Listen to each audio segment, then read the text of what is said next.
ஓம் கணேசாய நமக. பணிவளர்ந்த வணக்கத்துடன் உங்கள் யோகா விஜய். ஒரு ஜாதகத்தை பொறுத்த மட்டில் லக்னத்துக்கு 2ஆம் பாவத்தை தனம், குடும்பம், வாக்கு அப்படின்னு சொல்லுவோம். இந்த தனநிலை அப்படின்னு சொல்கிறது வருமானம். குடும்பம் அப்படிங்கிறது பிறந்த குடும்பம், மனைவி வந்த பின் கிரகஸ்த குடும்பம், பெண்ணாக இருந்துச்சுன்னு சொன்னால் புகுந்த குடும்பம். அதே போல் வாக்கு என்பது 2 எந்த இடத்திற்கும் பொருத்தமாக அமையும். ஆக தனம், குடும்பம், வாக்கு. இந்த வீட்டில் மாந்தி என்ற கிரகம் இருந்துச்சுன்னு சொன்னால் என்ன பலன்களை கொடுப்பார் அப்படின்னு சொன்னால், முதல்ல 2ல் மாந்தி இருக்க பிறந்தவர்களெல்லாம் பார்த்துருக்கிறேன். பணம் அதிகமாக இருக்கும். அது அவங்க சம்பாத்தியம் பண்ண பணமாக இருக்காது. நல்லா புரிஞ்சுக்கங்க. பணம் அதிகமாக இருக்கும். இவங்க பிறந்ததுக்கப்புறம் குடும்பத்தில் தோப்பனாருக்கு நல்ல வருமானம், தாயாருக்கோ தந்தைக்கோ 2ல் மாந்தி இருக்க பிறந்தவர்களுடைய குடும்பத்தில் தாயாருக்கோ தந்தைக்கோ அந்த வருமானம் அந்த ஜாதகன் வளர வளர வருமானம் பெருகும். சொத்து சுகங்கள்லாம் நிறையா கிடைக்க பெற்றுவாங்க. அதில் இது கை வைக்காது. அதே போல் அந்த மாந்தியானவர் என்ன செய்வார் 2ஆம் இடத்துல அப்படின்னு சொன்னால், கலகத்தை இந்த ஜாதகன் பேசுனாம்னாலே கலகம், சண்டை தான் வரும். அந்த மாதிரி வரும். கலகக்காரன் அப்படின்னு சொல்கிறோம் இல்லையா, வாயை திறந்தாலே சண்டை தான் வரும் அப்படின்னு. அந்த மாதிரி வாய் திறந்தாலே சண்டை சச்சரவு வரக்கூடியதாக, கலகத்தை மூட்டக்கூடியதாக அது அமையும். ஒரு இடத்த வலிமைப்படுத்துது, அடுத்த பாயிண்டில் சப்ஜெக்டில் கை வச்சிருது. இந்த மாதிரியாக வாக்கில் சிக்கலை உண்டாகும். சில பேருக்கு வாய் பேச முடியாமல் கூட போயிடும். அதே சமயத்தில் வாய் பேசாவிட்டாலும் ஜாடமாடையாக காட்டுதலையும் கலகத்தை உண்டு பண்ணக்கூடியதாக அது அமைஞ்சிடும்.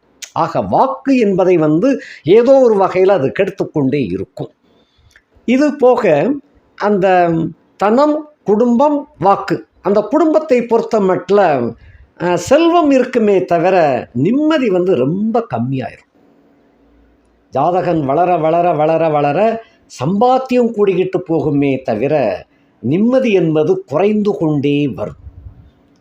அதே போல் தகப்பன் அதாவது 2ஆம் வீடு என்பது முதல்ல பிறந்த குடும்பம் அப்படின்னு தான் பார்க்கணும். ஆணாக இருந்தாலும் பெண்ணாக இருந்தாலும் பிறந்த குடும்பம்.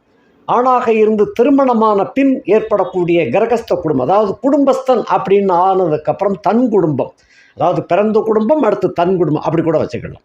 பெண்ணாக இருக்கும் பொழுது பிறந்த குடும்பம் அடுத்து புகுந்த குடும்பம், இந்த மாதிரியாக எடுத்துக்கொள்ளும் பொழுது குடும்பத்தில் அது கை வைக்கும். குடும்பத்தை நிம்மதி இல்லாமல் கலகத்தின் மூலமாகவும் சிக்கல், அதாவது பல சிக்கல்கள் குழப்பங்கள் மூலமாகவும் குடும்பத்தை நிம்மதி இல்லாமல் கெடுத்து கொண்டு இருக்கும். அதே போல் இந்த ஜாதகனுடைய வன்மம், அதாவது இவருடைய தன்மை எப்படி அப்படின்னு சொன்னால், அமைதியாக இருக்கிறது போல் இருப்பாங்க. வாயை திறந்துட்டாங்கன்னு சொன்னால் நாரி போயிடும். அந்த மாதிரி வாயை திறந்தாச்சுன்னு சொன்னாலே சொல்லுவாங்க இல்லையா, தேனாரும் பாலாரும் ஓடுறது போல் பேசுனா ஐயா அப்படின்னா அதுக்கு அர்த்தத்தை புரிஞ்சுக்கணும். வேறு மாதிரி பேசுகிறாம்னு அர்த்தம். நாரக்கூடிய தன்மையில் அந்த பேச்சுக்கள்லாம் வரும்.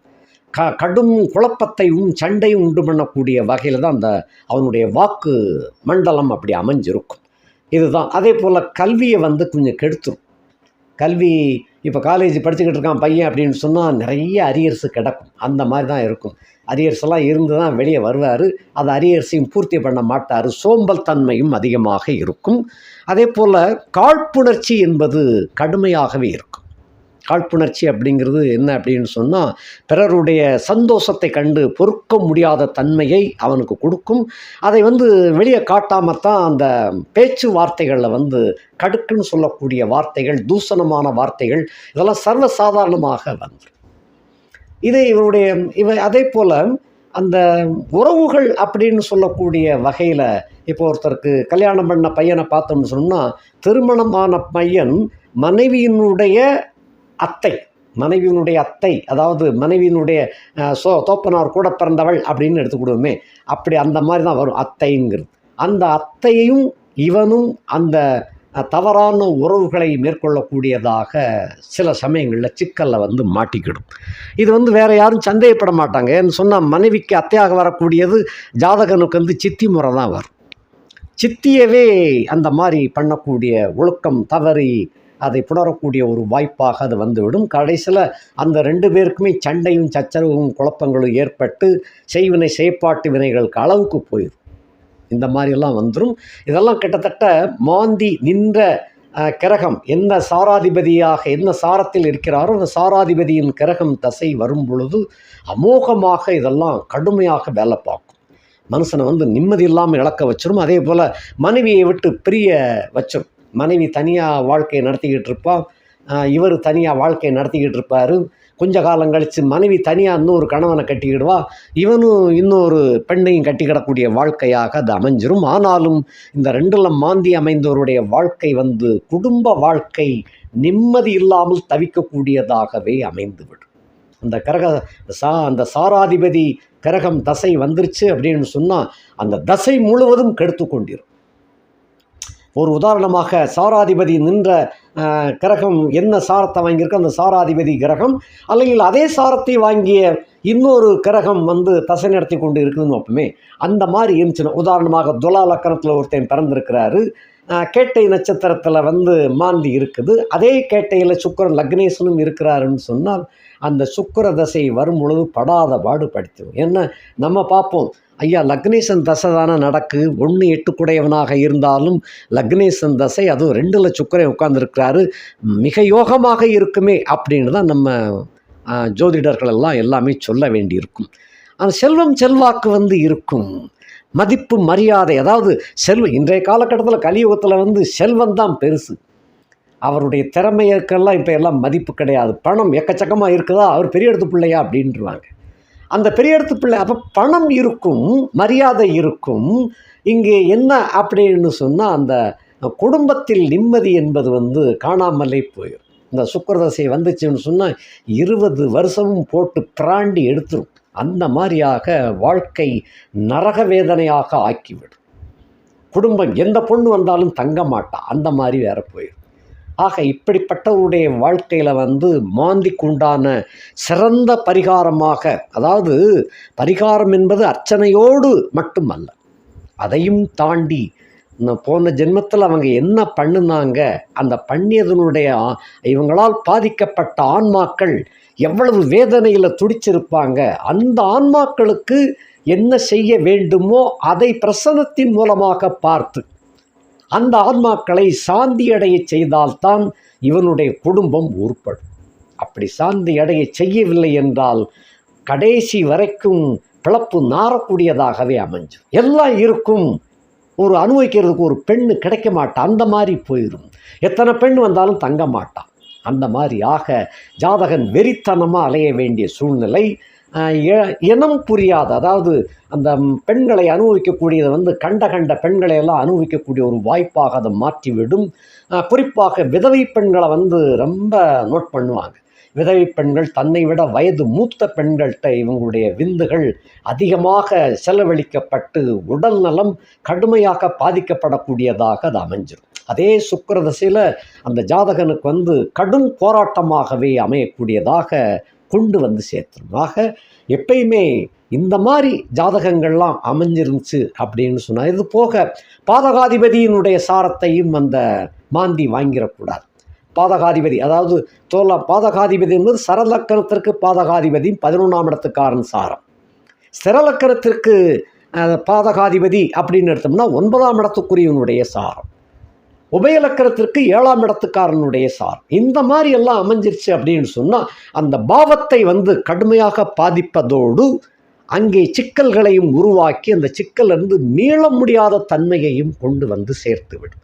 இதெல்லாம் ஜாதகத்தை துல்லியமாக ஆராய்ந்து அந்த ஜாதகம் குறிப்பாக எல்லாருமே திருக்கணிதம்னு எல்லாம் போய்கிட்டு இருக்கிறீங்க. வாக்கிய கணித முறையில் சுத்தமாக ஆராய்ச்சி பண்ணி அந்த அமைப்பு எப்படி இருக்கிறது என்று பார்த்து அதுக்கடுத்து பிரசனத்துக்கு வரும்.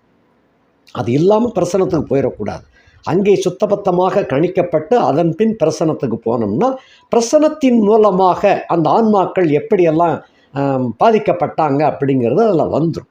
அதுக்கு பிறகு அந்த ஆன்மாக்களுக்கு என்னென்ன செய்யணும் அப்படின்னா தான் அந்த ஆன்மாக்கள் குளிரும் அப்படிங்கிறதை அந்த பிரசனத்தின் மூலமாக தெரியப்படுத்தும். அப்படி அந்த இதை தெரிந்து கொண்டு அதற்கு தகுந்தவாறு முழு பரிகாரங்களை செய்து மனமு செய்ய வேண்டும். செஞ்சால் தான் அந்த பரிகாரம் அந்த ஆன்மாக்கள் சாந்தி அடையும். எப்பயுமே பாதிக்கப்பட்டவர்கள் அவங்களுக்கு நல்லது கிடைக்கணும். சும்மா நான் மன்னிச்சுக்கப்பா அப்படின்னு சொல்கிறது வேற. பாதிக்கப்பட்டவன் எவ்வளவு மனம் வெந்து போயிருப்பான். அந்த பாதிப்பினுடைய தன்மையை நீக்க வேண்டும். நம்மளால் ஏற்பட்ட பாதிப்பை நீக்கினால்தான் அது மாறுமே தவிர எக்ஸ்கியூஸ்மி ஷாயாம் ஷாரி அப்படின்னு சொன்னால் மட்டும் அது அர்ச்சனை பண்ணுறது அர்த்தம். அர்ச்சனை பண்ணிட்டோம்ல சரியாக போகும்ல அப்படின்னு நினைக்கிறாங்க. அதாவது மாந்தி கோயிலுக்கு போயாச்சுன்னு சொன்னால் போய் அர்ச்சனை பண்ணிட்டு வந்தால் சரியாக போயிரும்லன்னு எல்லாம் நினைக்கிறாங்க. அதுவல்ல. உண்மையான பரிகாரம் என்பது தவறுக்கு தண்டனை அனுபவிக்க வேண்டும். இந்த தண்டனையிலிருந்து தப்பிக்கணும் அப்படின்னு சொன்னால் தவறு யாருக்கு இழைத்தோமோ அவர்களுக்கு என்ன நிவாரணம் கொடுக்க வேண்டுமோ கொடுத்தால்தான் பாதிப்பிலிருந்து வெளியே வர முடியும். இதுதான் முழுக்க உண்மை. இது தெரியாமல் உடனே அர்ச்சனை பண்ணுங்க. அர்ச்சனை பண்ணுனா மட்டும் எல்லாமே சரியாக போயிடும்னா எல்லாருமே ஏகப்பட்ட தப்பு தண்டாக்களை பண்ணிவிட்டு அர்ச்சனை பண்ணால் சரியாக போயிடும்னு நினச்சிட அப்படி போயிடும் இல்லையா? அந்த மாதிரி அல்ல. முழுக்க தவறுக்கு மனமுருகி வருந்த வேண்டும். வருந்தி யார் பாதிக்கப்பட்டார்களோ அவர்களுக்கு அந்த பலனை கொடுக்க வேண்டும். பலனை கொடுத்தால்தான் அந்த உள்ளம் சாந்தியாகும். அந்த மனம் என்பது எப்பயுமே ஆவியாக சுற்றி கொண்டே தான் இருக்கும். அந்த ஆவி இன்னொரு இடத்துல பிறந்துட்டாலும் கூட அந்த ஆவியினுடைய கரு அழியாமல் தான் அந்த காற்றோடு காற்றாக பிரபஞ்சத்தின் மூலமாக இயங்கி கொண்டு இருக்கும். ஆகையினால் ரெண்டில் மாந்தி இருக்க பிறந்தவருடைய குடும்பம் அமைந்தாலும் அவன் கடன் வாங்கியும் பட்னி கல்யாணம் முடிச்சு சன்னியாசிங்கிற கதையில் தான் அவங்க ஓடிக்கிட்டு இருக்குமே. ஆகையினால் இவைகளெல்லாம் பார்த்து சரிபார்க்கப்பட்டு அதன் மூலமாக திருந்த வேண்டும்.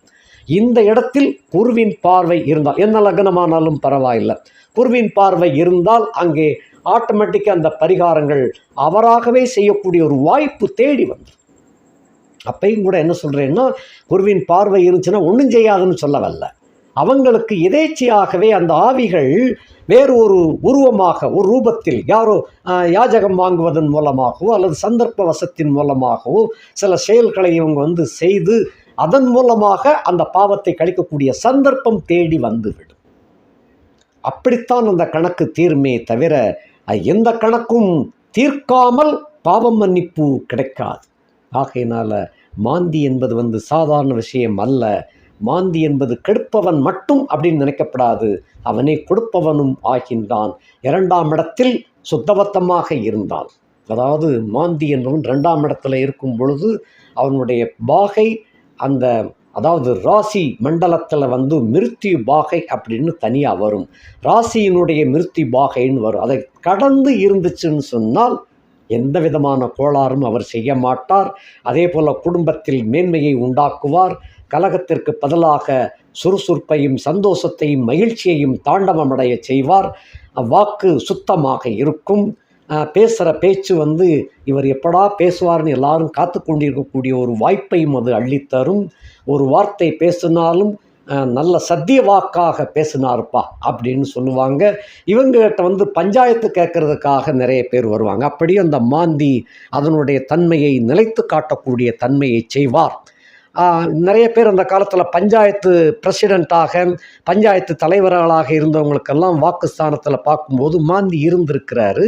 அந்த மாந்தி என்பவர் ராசி மண்டலத்தையும் நட்சத்திரத்தினுடைய மிருத்யு பாகையையும் கடந்த நிலையில் இருக்கிறார். கடந்த நிலையில் இருக்கும் பொழுது அது அதிதீவிரமாக வேலை செய்து புகழையும் செல்வாக்கையும் கொண்டு சேர்க்கும், சம்பாத்தியத்தையும் கொண்டு சேர்க்கும்.